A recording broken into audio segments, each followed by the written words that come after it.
माता गौरी की जय। उस नारी श्रेष्ठ जय हो तामसी गौरी गौरी माता की की। देवी ने महालक्ष्मी देवी से कहा, माता जी आपको मेरा प्रणाम है। मुझे आप मेरा नाम व कार्य बताएं। तब महालक्ष्मी ने नारियों में श्रेष्ठ उच्च तामसी देवी से कहा, मैं तुम्हारे नाम और काम को बतलाती हूँ। महामाया,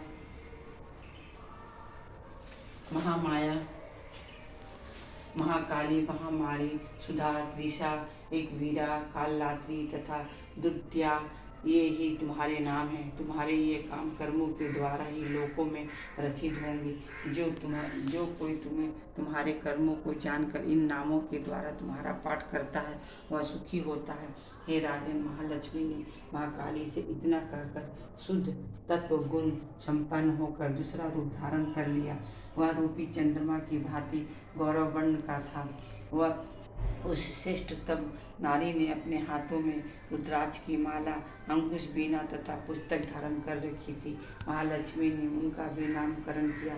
महाविद्या, महावाणी, भारती, वाक, सरस्वती, आर्या, ब्राह्मणी, कामधेनु, वेदगर्भा एवं धीश्वरी अर्थात बुद्धि की अधिष्ठात्री, इस प्रकार से तुम्हारे नामों की संज्ञा होगी। तत्पश्चात महाकाली तथा महासरस्वती से महालक्ष्मी ने कहा, देवियों, तुम दोनों ही अपने अपने गुणों के अनुसार स्त्री पुरुष के युग्म जोड़े उत्पन्न करो। महालक्ष्मी ने उन दोनों को ऐसा आदेश देकर स्वयं ही स्त्री पुरुष के एक जोड़े को उत्पन्न किया। वे दोनों ही निर्मल, ज्ञान संपन्न, सुंदर तथा कमलासन पर शोभित हो रहे थे। उस जोड़े में एक स्त्री और दूसरा पुरुष था। इसके बाद महालक्ष्मी ने पुरुष को ब्राह्मण, विरज्ञ और धाक्त तथा स्त्री को श्री, पदा, कमला, लक्ष्मी इत्यादि नामों से अभिहित किया। इसके बाद महाकाली तथा महासरस्वती ने भी एक जोड़ा उत्पन्न किया। अब इन जोड़ों के रूप तथा नाम को मैं तुमसे कथन करता हूँ। महाकाली ने नील शिवांकित कंठ, लाल वर्ण, बाहों, शुभ्र शरीर, मस्तक पर चंद्र मौलिधारी पुरुष और गौरव वर्णा स्त्री को उत्पन्न किया। वह पुरुष रुद्र, शंकर, स्थानु, कप्तरी और त्रिलोचन के नाम से प्रसिद्ध हुआ तथा स्त्री ने विद्या, कामधेनु, भाषा, अक्षरा और सौरा नाम से विख्यात हुई। हे राजन, गौरांगी स्त्री और श्यामलांग पुरुष को महासरस्वती ने उत्पन्न किया। उन दोनों के नाम विष्णु, कृष्ण, हृषिकेश, वासुदेव और जनार्दन हुए तथा गौरांगी स्त्री उमा, गौरी, सती, चंडी, सुंदरी, शुभा और शिवा इन नामों से विख्यात हुई। इस प्रकार तीनों उक्तियाँ उसी क्षण पुरुष भेष में परवरित हो गए। इस रहस्य को केवल ज्ञानी लोग ही समझ सकते हैं, किंतु अज्ञानी जन नहीं जान सकते। हे राजन, महालक्ष्मी ने त्रिविद्या रूपी सरस्वती को ब्राह्मण के रूप के लिए ब्रह्मा के लिए वारदायिनी, गौरी को रुद्र के निमित्त तथा लक्ष्मी को वासुदेव के लिए पत्नी रूप में अर्पित कर दिया। इस प्रकार सरस्वती के साथ मिलकर ब्रह्मा जी ने चराचर ब्राह्मण की सृष्टि की और परम पराक्रमी भगवान रुद्र ने गौरी के लिए मिलकर उसका भेदन किया। हे राजन, उस ब्रह्मांड में परम तत्व आदि कार्य समूह पंचभूतों से मिलकर स्वातर जगम रूप इस जगत की उत्पत्ति हुई। तदंतर भगवान विष्णु ने लक्ष्मी के सहयोग से सृष्टि का भरण पोषण किया और प्रलय काल में शिव ने गौरी के साथ मिलकर विश्व का संहार कर डाला। हे महाराज, स्वर सत्यमयी तथा संपूर्ण तत्वों की अधिष्ठात्री देवी महालक्ष्मी ही है। वे निर्गुण और सगुण रूप में अनेक नामों को ग्रहण करती है। इन महालक्ष्मी का निरूपण सगुणवाचक, सत्य, ज्ञान, चित्त, महामाया आदि नामों के द्वारा करना उचित है। केवल महालक्ष्मी नाम से या किसी अन्य प्रत्यक्ष प्रणाम के द्वारा उनका वर्णन करना नितांत असंभव है। पैतृक रहस्य। इसके पश्चात ऋषि बोले, हे राजन, सर्वप्रथम सत्वगुण त्रिगुणात्मिका तामसी आदि भेद से महालक्ष्मी के जो 3 रूप बताए गए हैं वे ईश्वरवा, चंडिका, दुर्गा, भद्रा, भगवती आदि नामों से अभिहित है। तमोगुनी महाकाली ही भगवान विष्णु की योग निद्रा मानी गई है। मधुकैटम्ब वध के निमित्त ब्रह्मा जी ने जिन देवी की स्तुति की थी वे ही महाकाली देवी है। वे 10 मुखों, 10 भुजाओं एवं 10 पादों से युक्त है। कज्जल वर्ण के काजल वर्ण के समान 3 विशाल नेत्रों से युक्त है। हे राजन, दांतों एवं दाढ़ों की चमक के कारण उनका भयानक रूप होने पर भी वे सौंदर्य, सौभाग्य, दीप्ति एवं महत संपत्ति की प्रदायिका है। उनकी 10 भुजाओं में क्रम से खड्ग, बाण, गदा, शूल, चक्र, शंख, भसुंड, परिध, धनुष तथा रक्त सिक्त खंडित मुंड शोभित रहता है। भगवान विष्णु की ध्रुव माया शक्ति महाकाली ही है। इनकी उपासना से उपासक संपूर्ण जगत को अपने अधीन कर लेता है।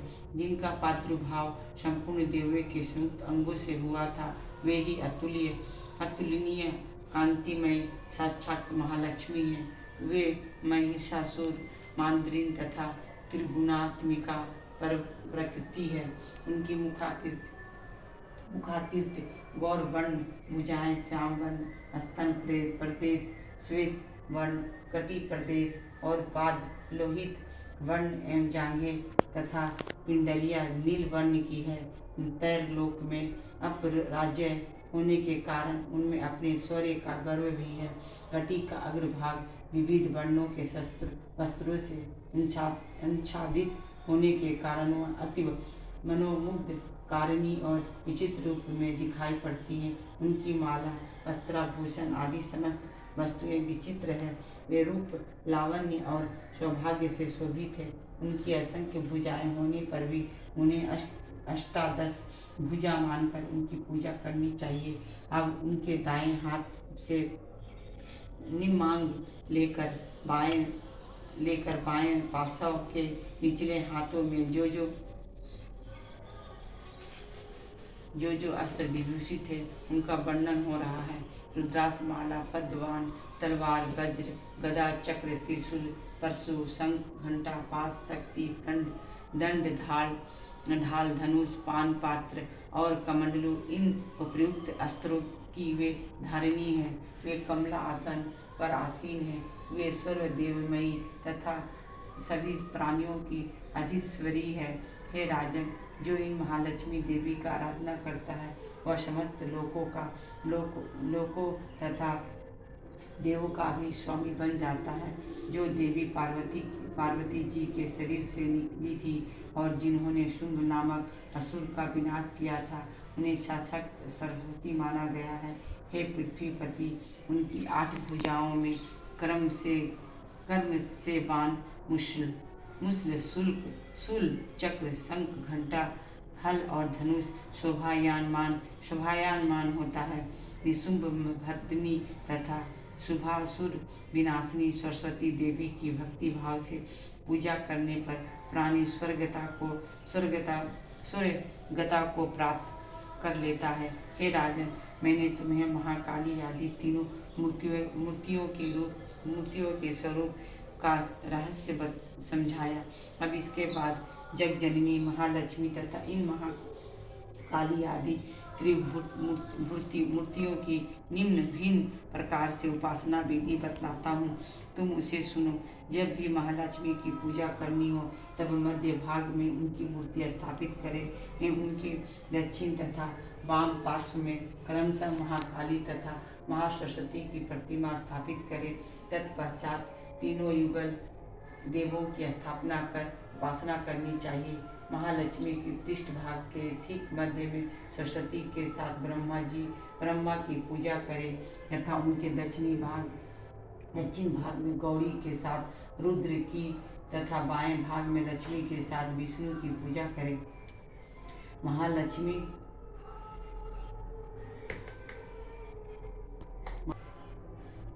माँ लक्ष्मी आदि तीनों देवियों के सामने निम्नलिखित 3 देवियों की भी पूजा करनी चाहिए। बीचों बीच में स्थित महालक्ष्मी के आगे मध्य भाग में अष्टादश भुजा वाली महालक्ष्मी की पूजा करें। उसके बाएं 10 मुखी महाकाली तथा दाहिने भाग में अष्टभुजी महासरस्वती देवी की पूजा करनी चाहिए। हे राजन, सभी अनिष्टों के शमनार्थ जब 10 भुजी महालक्ष्मी के 10 मुखी काली या अष्टादश भुजी सरस्वती की पूजा करना चाहे तब इनके दाहिने भाग में काल की तथा बाएं भाग में मृत्यु देव का विधिवत पूजन करना अत्यंत आवश्यक है।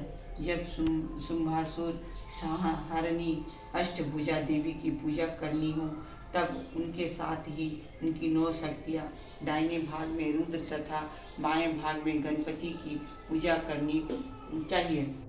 विशेष ब्राह्मणी, माहेश्वरी, कौमारी, वैष्णवी, बारहवीं, नरसिंही, इंद्री, शिवदूती और चामुंडा ये ही देवी की 9 शक्तियाँ मानी गई है।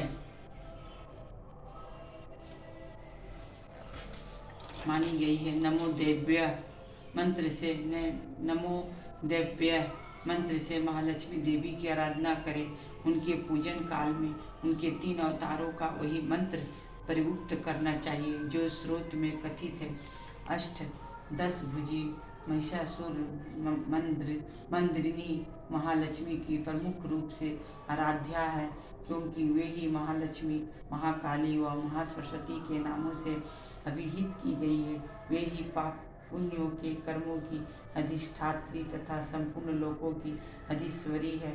महिषासुर मंदिरिनी महालक्ष्मी की भक्ति युक्त आराधना करने वाले ही अर्थात मन संसार का स्वामी होता है।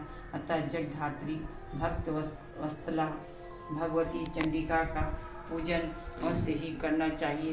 देवी के पूजन सामग्री में अद्र, आभूषण, गंध, पुष्प, अक्षत, धूप, दीप, अनेक प्रकार के भोज्य पदार्थों से युक्त नैवेद्य, रक्त सिंचित बलि, मांस, मदिरा आदि का प्रयोग होता है।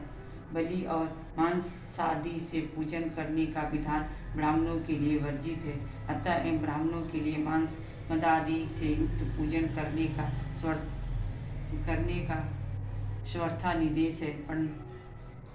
प्रणाम आचमनीय जल, सुगंधित चंदन, कपूर तथा तांबुल आदि अर्पित करके भक्ति पूर्वक देवी की पूजा करनी चाहिए। देवी के सामने भग्न मुंड वाले महिषासुर की पूजा भी करनी चाहिए, जिससे भगवती के साथ संयोजन मोक्ष प्राप्त कर लिया था। इसी प्रकार देवी के सामने दाहिनी और उनके वाहन सिंह की भी पूजा करे, जो संपूर्ण धर्मों का प्रतीक एवं षड्विध विभूतियों से युक्त है। उसी ने चराचर विश्व को धारण कर रखा है। इस कार्य को संपन्न करने के बाद बुद्धिमान मनुष्य को स्थिरचित हो देवी का स्तवन करना उचित है। तदनंतर तीनों पूर्व वर्णित चरित्रों द्वारा देवी की हाथ जोड़कर स्तुति करनी चाहिए। जो लोग केवल एक ही चरित्र के द्वारा स्तुति पाठ करना चाहें, उन्हें केवल मध्यम चरित्र का ही पाठ करना चाहिए, किंतु प्रथम और उत्तम चरित्रों में से किसी एक का पाठ न करके आधे चरित्र का पाठ भी वर्जित है। आधे चरित्र के पाठ को पाठ फल प्राप्त नहीं होता। पाठ समाप्ति पर अधारिका देवी की परिक्रमा करके प्रणाम करें तथा गर्भहीन होकर जगदम्बा के लिए मस्तक पर हाथ जोड़कर उनसे अपनी भूलों के लिए बारंबार क्षमा प्रार्थना करें। सप्तशती का प्रत्येक श्लोक मंत्र रूप है। उसी मंत्र के द्वारा तिल घृत से पकी हुई खीर का हवन करें अथवा सप्तशती के मंत्रों से देवी चंडिका के लिए पवित्र हविष्यान का हवन करना चाहिए। होम के बाद महालक्ष्मी के नाम मंत्रों का उच्चारण करते हुए दत्तचित हो पुनः उनकी पूजा करें। दत्तंत्र कर विद्ध होकर नत भाव से अपनी इंद्रियों और मन का निरोध करके देवी को नमस्कार करें तथा अपने हृदय में उनके स्वरूप का ध्यान करके कुछ क्षणों तक चिंतन करें।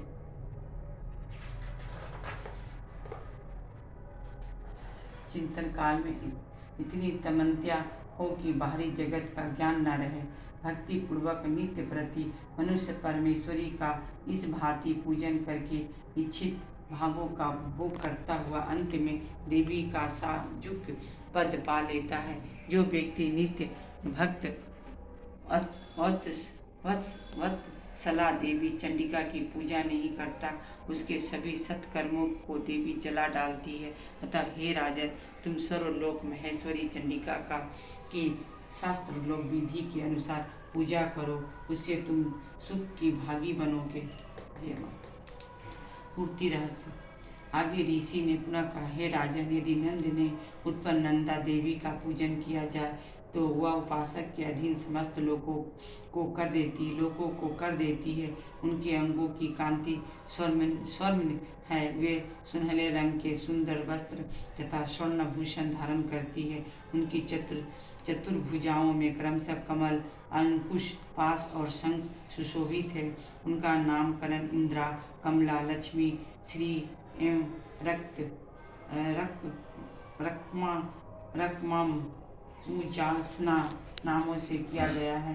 हे निष्कंद नरेश, मैंने सबसे पहले निर्जिन रक्त दांतिका देवी का वर्णन किया है। अब मैं उनके स्वरूप का कथन करूंगा, तुम उसे ध्यान देकर सुनो। वह सब प्रकार की भय विमोचिनी देवी है। उनकी वेशभूषा तथा शरीर के वस्त्र भरण की भी रक्त वर्ण के ही है। उनके आयुध नेत्र केश, तीखे नख एवं दंत पंक्तियां भी लाल रंग की है, इसलिए वे रक्त दांतिका के नाम से संबोधित होती है और विकट दिखती है। जिस प्रकार भार्या अपने भर्ता के प्रति अनुराग युक्त रखती है, उसी प्रकार देवी भी अपने भक्त प्रति ममता मूर्ति जननी की तरह अनुराग रखकर उसकी परिचर्या करती है। रक्त दांतिका देवी का विस्तार वसुधा के समान है। उनके अस्त्र दिव्य सुमेरु पर्वत के दृश्य हैं। वे बृहदाकार वाली अत्यंत स्थूला तथा मनोहारिणी है। कठोरता होने पर भी उनमें कोमलता है तथा वे आनंद सिंधु है। और अपने आधारकों को देवी अपने उग्र स्तनों का पान कराती है, क्योंकि उनके स्तन संपूर्ण कामनाओं को सफल करने वाले हैं। उनकी चार भुजाओं में कर्म से खड़ग, पान पात्र, मुस्ल एवं हल शोभायान होते हैं। ये ही देवी रक्त चामुंडा तथा वेगेश्वरी के नाम से भी जानी जाती है। उनके द्वारा चराचर विश्व परिव्याप्त है। जो मनुष्य इन देवी की पूजा करता है, वह भी देवी के समान ही जगत में व्याप्त हो जाता